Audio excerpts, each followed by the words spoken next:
Фәжр сүресі. Рахман, әрі аса рахымды Алланың атымен бастаймын. Таң шапағына серт, және мүбәрәк 10 түнге серт. Жұпқа және таққа серт. Соңына қарай ағып бара жатқан түнге серт. Қиямет сөзсіз орнайды. Міне, осынау анттарда сауақыл иесі үшін мықты дәйек бар емес пе? Раббыңның ат қауымына не істегенін көрмейсің бе? Еңселі ғимараттар тұрғызған, аңсағай бойлы, ірі денелі күш қуаты тасыған Ирам халқына не істеді?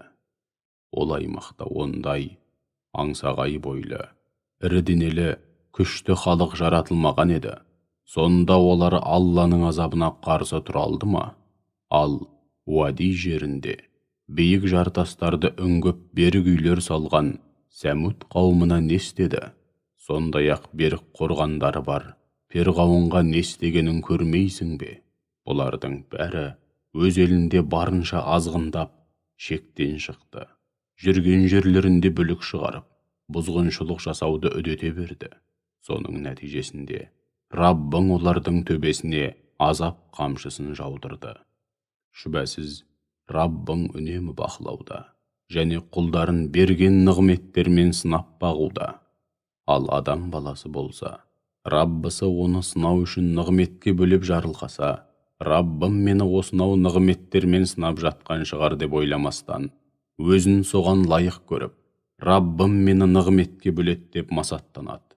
Сондай-ақ керісінше, оны тағы да сынау үшін ризық несібесін тарылтар болса, Раббым мені жоқтықпен сынап жатқан шығар деп ойламастан, өзінше налып, Раббым мені қор қылды деп айтады. Жоқ олай емес. Уа адамдар, шындығында сендер жетімді елеп ескермейсіңдер, жақсылық жасамайсыңдар. Бір-біріңді, міскіндердің қарнын тойдыруға құлшындырмайсыңдар. Адал арам демей, өздеріңе немесе өзгелерге тиесілі мұраны жейсіңдер. Мал дүниені өлгенше жақсы көресіңдер, әрі үйіп-төгіп жинайсыңдар. Жоқ, сендер істеу керек болған іс бұл емес.